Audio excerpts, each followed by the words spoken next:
È una presenza importante quella che noi troviamo a Castel Guglielmo al Jonas Show, quella di Jessica Notaro che è con noi, che porta la sua esperienza. Intanto partiamo con questa importante performance di questa sera, di questa tua presenza a questo ventennale.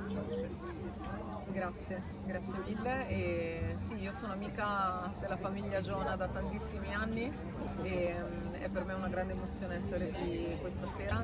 Questa sera sono qui con la compagnia teatrale RDL di Carlo Tedeschi, con il quale abbiamo fatto insieme Storie di una notte gitana, che è uno spettacolo molto bello e che questa sera riproponiamo così in una chiave molto veloce, contestualizzata appunto sul tema della violenza sulle donne, una cosa che tu sai che io ho molto a cuore e che combatto quotidianamente. Esatto, è un messaggio quotidiano quello contro la violenza sulle donne che stai portando in giro ovviamente in Italia in tutte le tue apparizioni sia televisive che anche radiofoniche, e quindi ti chiedo che comunque sai purtroppo tanta gente cattiva che si nasconde dietro anche la tastiera, come possiamo sconfiggere questa persona?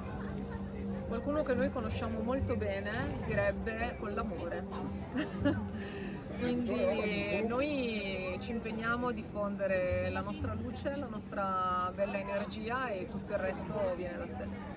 Poi ti chiedo un messaggio alle persone che magari ti incontrano, come hai fatto, in quale forza sei riuscita comunque a riprendere in mano la tua vita, a diventare la donna che stai diventando, che sei diventata, e soprattutto come porti in avanti questa tua missione. La risposta è un po' sempre la stessa, nel senso cercando di mettere il focus sul bicchiere mezzo pieno, no? Mantenere un atteggiamento positivo di fronte alle difficoltà, che è vero non è facile, però se riusciamo a trovare la chiave per farlo è assolutamente l'atteggiamento vincente che poi ti aiuta a far sembrare qualsiasi male un po' più piccolo. Esattamente.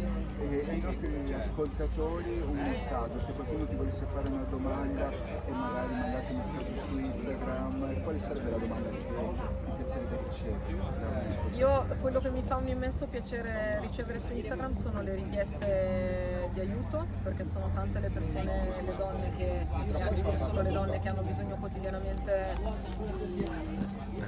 di aiuto non solo psicologico ma anche di interventi immediati per problemi di stalking.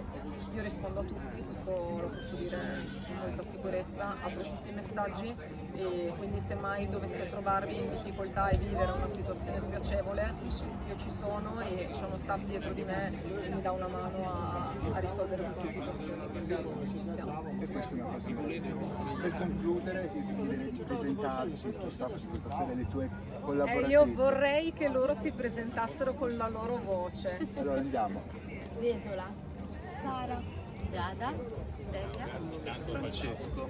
E cosa faremo? Loro sono solamente una piccola parte di questa grande compagnia teatrale di Carlo Tedeschi che è RDL, lavoriamo al lago di Montecolombo. Questa sera daremo semplicemente un assaggio di quello che è uno degli spettacoli più famosi di Carlo, che è Storia di una notte gitana, e siamo ancora in tournée tutte le settimane con The Summertime Show. È uno spettacolo che sta riscuotendo un grande successo e noi siamo molto felici di continuare a portare la nostra luce un po' dappertutto. Felici di essere qua. Invitiamo i telespettatori al lago di Montecolombo, nel Teatro Leo Amici, dove ci sono ancora le ultime repliche di Summertime Show Sì. per quest'estate almeno. Sulle colline di Riccione, non l'abbiamo spiegato. Colline di un posto Riccione. bellissimo. Le colline di Riccione li conosciamo benissimo i maneggi dove voi frequentate, e soprattutto sono contento di tutto questo. Grazie mille, grazie a voi, in bocca al lupo. Grazie a voi, viva il lupo. Grazie.